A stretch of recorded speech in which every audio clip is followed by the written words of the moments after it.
Тағдыр басқа салған соң не шара, еріксіз көнеді екенсің. Алайда қазір сол тағдырдың тарамыс жолдарының қайсысын таңдауды білмей, шақшадай басым шарадай болып жүрмін. Бірақ дәл қазір қасымда ақыл қосар қосағым да жоқ. Ол осыдан 1 жыл бұрын жол апатынан қайтыс болған. Мақсатқа тұрмысқа шыққалы ештеңеге бас қатырмаған екем. Бәрін де өзі шешетін. Әбден соған сеніп алыппын. Енді ол жоқ. Мен мектепке дейінгі тәрбие маманымын. Яғни балабақшада тәрбиеші болып істеуім керек. Бірақ мен оқу бітіре сала тұрмысқа шықтым да жұмыс істегем жоқ. Ауылда жұмыс та жоқ. Мақсат жұмыс істеді де мен бала бағумен отырдым. Мақсат үйдің кенжесі болған соң біз ата-енеммен бірге тұрдық. Екеуі де зейнеткер, малдары да бар. Тұрмысымыз да жаман емес еді. Алайда сұм ажал мені әбігерге салды. Аяқ асты жол апатынан жолдасым қайтыс болып, мен 2 баламмен қалдым. Кіші балам енді 2-ден асты. Жолдасым қайтыс болып, жесір атануым мәселенің басы ғана екен. Мақсаттың 40-ын өткізген соң, бір күні енем сөзге тартты. Балам, әлі жассың, тұрмысқа шығам деген ойың жоқ па? Егер ондай ойың болса, жасырмай айт деді. Мен әзірше ондай ойым жоқ екенін айттым. Арада 2 айдай уақыт өткенде, енем тағы да тұрмысқа шығу туралы сөз қозғады. Мақсатымның отын сөндірмей, осы отауда қалғаныңды қалаймыз. Басқаға тұрмысқа шықсаң, балалар да жат болып кетеді. Әмеңгерлік салтымен қайнағаңа қосылсаң қайтеді дегенде, ішіп отырған шайыма шашалып қалдым. Мақсаттың 3 әпкесі және өзінен 4 жас үлкен ағасы бар. Әпкесінің біреуі Талдықорғанда, екеуі Алматыда тұрады, ал ағасы сол ауылда. Бірақ абысыным шайпау. Келін болып түскен соң, сыйыспай 1 айдан соң бөлек шыққан екен. Мен келін болып түскен соң да дұрыс араласқан емес. Қонақ келіп, көмекке шақырсаң сірә келмейді. Келе қалса, дайынға келеді де, асын ішіп бола сала үйіне кетіп қалады. Кейде қайнағамды да ерте кететін. Бала емізулі кезде де көмектесіп көрген емес. Мақсат қайтыс болған соң, қайнағам ата-анасына біз қолдарыңызға көшіп келейік деген. Бірақ енем оған үзілді-кесілді қарсы болды. Сол сөз ауылға тарағанда қайнағамның үйінде қырғын жанжал болыпты. Сөйтсек, қайнағам ол ойын абысыныма айтпай өзі шешіп жүр екен. Абысынымның қиян кескі жанжал шығаруының тағы бір себебі бар. Енемнің маған айтқан әмеңгерлікпен қайнағаңа қосыл деген сөзі ауылға да тарап, абысыныма да жетіпті. Соғыстың басты себебі де сол сияқты. Әйтсе де, әмеңгерлік туралы әңгіме болған соң, қайнағам біздің үйге жиі келетін болды. Үнемі балаларға бірдеңе ала келеді. Алғашында бауырының балалары болған соң солай істеп жүрген болар деп ойлағам. Алайда мәселе мен ойлағаннан да күрделі екен. Сөйтсем, қайнағам маған көңілі ауып жүр екен. Шамасы балалар арқылы маған жақындаспақ. Бір күні үйде жалғыз отырғам, қайнағам келді. Түскі астың уақыты болған соң, дастархан жайып бірге ас іштік. Дастархан басында қайнағам әмеңгерлік жайлы сөз қозғады. Ондай әңгімені күтпегем. Қапелімде не айтарымды білмей үнсіз қалдым. Менің сол күнгі үнсіздігімді қарсы болмады деп түсінді ме, қайнағам келуін тіпті жиілетті. Бір сәт оңаша қалсақ, айтатыны сол әмеңгерлік. Ауылда әртүрлі өсек айтыла бастады.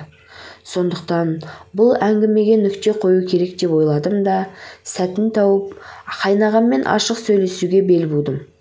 Бір күні сондай сәт туды. Атам мен енем бір үйге қонаққа кеткен кезде тағы да қайнағам келді. Ол кісіден әмеңгерлік туралы әңгімені ойынан шығаруын сұрадым. Құр ойдың жетегінде жүріп, шаңырағын шайқалтып алмауын өтіндім. Әйелі мен 3 баласын ойлауы керектігін айттым. Онсыз да оңып тұрмаған 2 абысының арасын одан сайын алшақтатпауын сұрадым.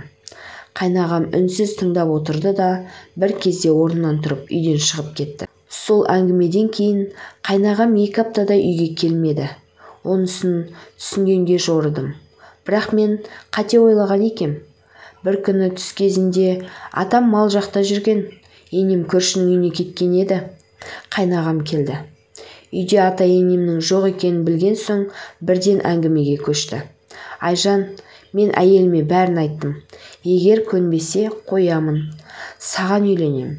Сен болмасаң, Жанар мына қартайған ата-анама қарамайды.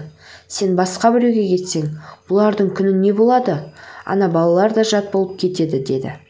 Сөйтсем қайнағам менің екі абысын арасын одан сайын алшақтатпаңыз дегенімді әйеліңіз көнбейді деп ұққан екен. Кешке атам ерте жатып қалды да енем екеуміз шай ішіп отырғанбыз. Енем тағы да әңгіме қозғады. Жанар келіспесе кете берсін дегеніне қарап, қайнағамның маған сөз салып жүргенінен енемнің толық хабардар екенін сездім. Сонан соң қатал үнмен, егер басқаға тұрмысқа шығатын болсаң, екі баланы да бермей алып қаламын, деді. Баламды алып қойғалы жатқандай жүрегім суылдап кетті. Қорыққаннан, апа мен ешқайда кетпеймін, дедім. Менің бұл сөзімді келісім деп ұқты ма? Міне, мұның ақыл, деді. Дәл сол кезде ол сөздерге ешқандай мән бермеппін. Жылап жүріп, ыдыс-аяқты жинастырып, жуып-шайып кеш жаттым. Арада 2 күн өтті. Күн сенбі болатын. Атам мен енем бір кісінің асына кеткен. Балаларға түскі тамағын беріп, ұйықтатып, жалғыз өзім шай ішіп отырғам. Қайнағам келді. Үйде ешкім жоқ екенін көз жеткізген соң, қолымды жуып келейін деп сыртқа шығып кетті. Сөйтсем, сыртқы есікті іштен іліп алып, қайнағам сырттан кірген соң, орнымнан тұрып жоғары өткізбек болғам. Бірақ ол келген бойда мені құшақтап алып, сені жақсы көремін, сенсіз өмір сүре алмаймын, деп тағы бірдеңелер айтып, зорлап сүйе бастады. Менің қарсылығыма қарамастан, жерге жатқызып, астына басып аймалай бастады. Бір жағынан қорқыныш, бір жағынан ыза, бір жағынан қорлық болып тұншыға бастадым. Айғайлаймын дегенімде де қарайтын емес. Әлім құрып, есімнен танып барам. Қарсыласуға шамам келер емес. Менің сол күйімді қарсыласпайды деп ойлады ма, шешіндіре бастады. Айғайласам да даусым шықпайды. Бәрі бітті деп ойладым. Құдай қағып, бір кезде жан ұшыра құлындай шыңғырған даусым үйді басына көтерді. Менің даусыма оянған үлкен ұлым мамалап жүгіріп шықты. Менің даусымнан сескенді ме, баладан сескенді ме, әйтеуір қайнағам жалма-жан орнынан тұрып үйден шығып кетті. Анама үйге барайын десем, 2 баламен қайда сиясың? 2 баламен сен енді кім алады, дейді. Әлі-ақ 2 балаң есейіп қатарға қосылып кетесің, деп жұбатты. Бірақ мен анама қайнағаммен арадағы жайды айта алмадым. Бұл жайды енеме де айтқам жоқ. Өйткені ол кісі бәрін де білетін секілді. Олай деуімнің себебі, қайнағам үнемі ата-енем үйде болмаған кезде жетіп келеді. Абысынымның мені атуға оғы жоқ. Ауылдың өсегі де жүйкемді тоздырды. Әбден шаршадым. Бір шешімге келе алар емеспін. Қай шешімнің дұрыс боларын да білмеймін. Не істеуім керек?